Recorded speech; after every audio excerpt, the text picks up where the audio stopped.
We are going to discuss 4 subjects in this video. That is 1. Best rice for health. 2. Retrogradation as a method to reduce blood sugar peaks. 3. Rice types with higher amylose for better health. 4. Cooking methods to reduce heavy metal absorption. Select best rice for health. When choosing rice to minimize glucose load and reduce the impact on blood sugar levels, it's best to focus on rice with a lower glycemic index, GI, and higher fiber content, as these characteristics help slow carbohydrate digestion and glucose absorption. Here are some of the best rice options for reducing glucose load. Brown rice. Brown rice has a lower glycemic index than white rice because it retains its bran and germ layers, which are rich in fiber. The fiber helps slow down carbohydrate digestion and reduce blood sugar spikes.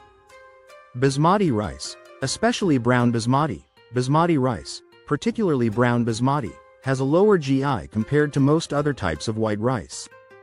It releases its carbohydrates more slowly, helping to stabilize blood sugar levels. Wild rice. Though not technically rice, wild rice is another great option. It has a low GI and high fiber content, and is packed with nutrients that are beneficial for managing blood sugar levels. Black rice. Forbidden rice. Black rice contains more fiber and antioxidants compared to white rice, and its GI is moderate, making it a better choice for those watching their glucose levels. Wait, there is more, but do not forget to hit the like button and subscribe, down below. Red rice. Like black rice, red rice is rich in fiber and antioxidants, which help regulate blood sugar by slowing the release of glucose into the bloodstream. To further reduce the glucose load from rice, portion control is important, as even lower GI rice can raise blood sugar when consumed in large amounts.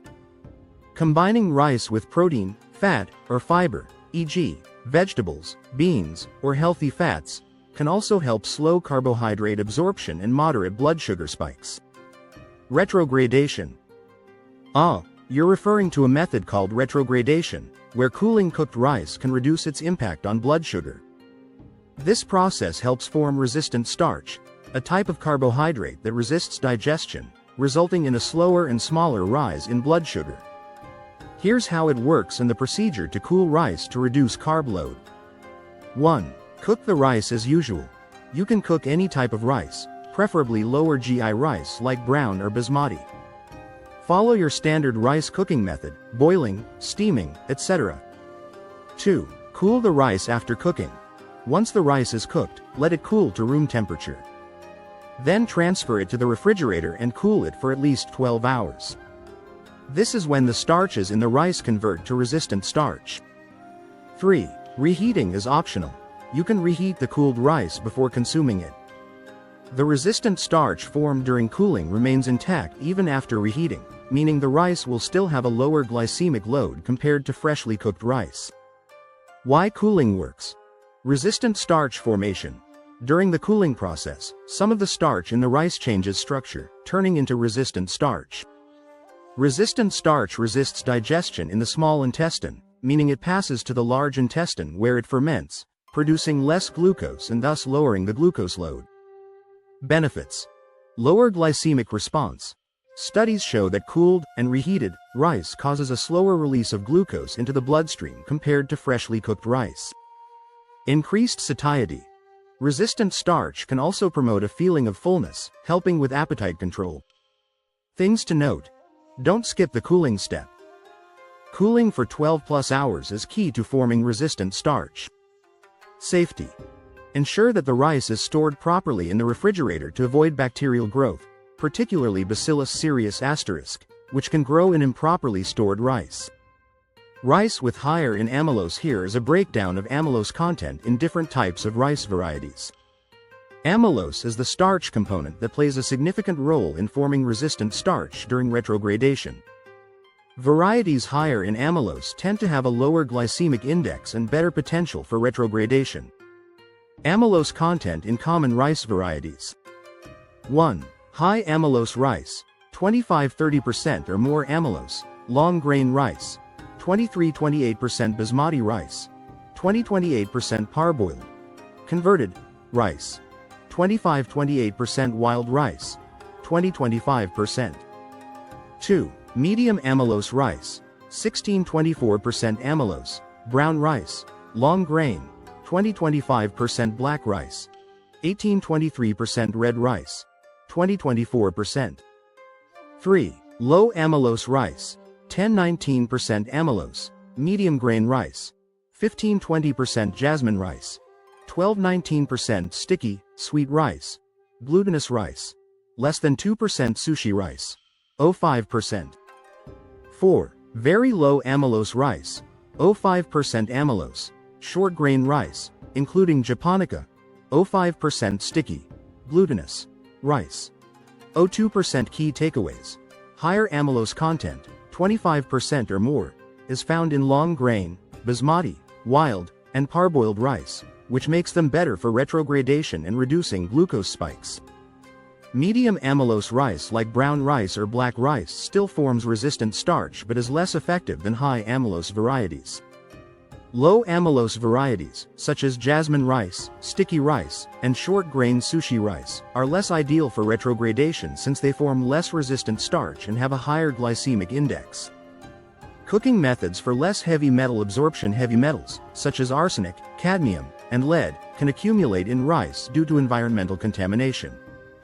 However, certain cooking methods can help reduce these metals, particularly arsenic, which is a common concern in rice.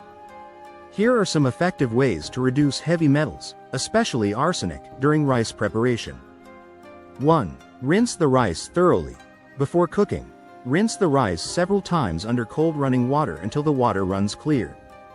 This helps remove surface contaminants, dust, and some heavy metals. This step is particularly effective for reducing arsenic, which tends to bind to the outer layers of rice. 2. Use a high water-to-rice ratio, parboiling method. Cooking rice with excess water and then draining it can significantly reduce arsenic content. The optimal ratio is about 6:1, water to rice. Here's how to do it. 1. Boil a large amount of water, at least 6 times the volume of rice. 2. Add the rinsed rice to the boiling water. 3. Cook the rice in the excess water until it's tender. 4. Drain off the excess water, similar to how you cook pasta. 5. Optionally, rinse the rice again with hot water after draining. This method can reduce arsenic levels by up to 50% 60% and also helps reduce other contaminants like cadmium and lead. 3. Soak the rice. Soaking rice overnight in plenty of water, filtered if possible, can help leach out some of the heavy metals. After soaking, drain and rinse the rice before cooking it with fresh water. Soaking helps reduce the levels of arsenic, but it works best when combined with the parboiling method described above. 4. Use filtered or clean water. If you're in an area with water contamination, ensure you're using filtered water both for rinsing and cooking the rice. Contaminants in water, like lead or additional arsenic, can further increase the metal load in the rice. 5. Avoid using rice cooker with tight lids. Cooking rice in a rice cooker or a pot with a tightly closed lid often uses a lower water-to-rice ratio, around 1:1.5 to 1:2, and most of the water is absorbed. Since the arsenic and other heavy metals dissolve into the water during cooking, more of it will be absorbed into the rice. Instead, use the boil and drain method to reduce absorption of heavy metals. 6. Choose rice varieties with lower heavy metal content. White rice has lower arsenic levels compared to brown rice because arsenic tends to accumulate in the bran layer, which is removed during processing.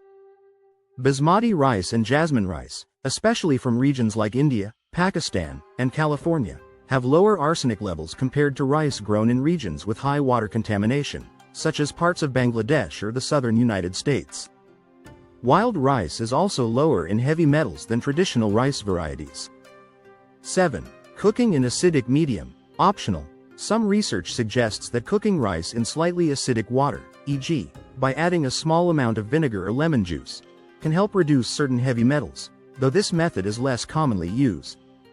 Summary of best practice. Rinse thoroughly and soak overnight for maximum reduction. Cook rice using the 6:1 water-to-rice ratio and drain excess water. Opt for rice varieties known to contain lower levels of heavy metals, such as white basmati rice. For managing blood sugar, rice with higher amylose content is the best choice for both retrogradation and reducing carb load. By following this method, you can reduce the carb load and help manage blood sugar levels better after consuming rice. Do not forget to click the like button and subscribe. On the screen, you see a few videos related to some other diabetes-related issues. Thanks very much for watching this video. Subscribe to my channel. See you in the next video.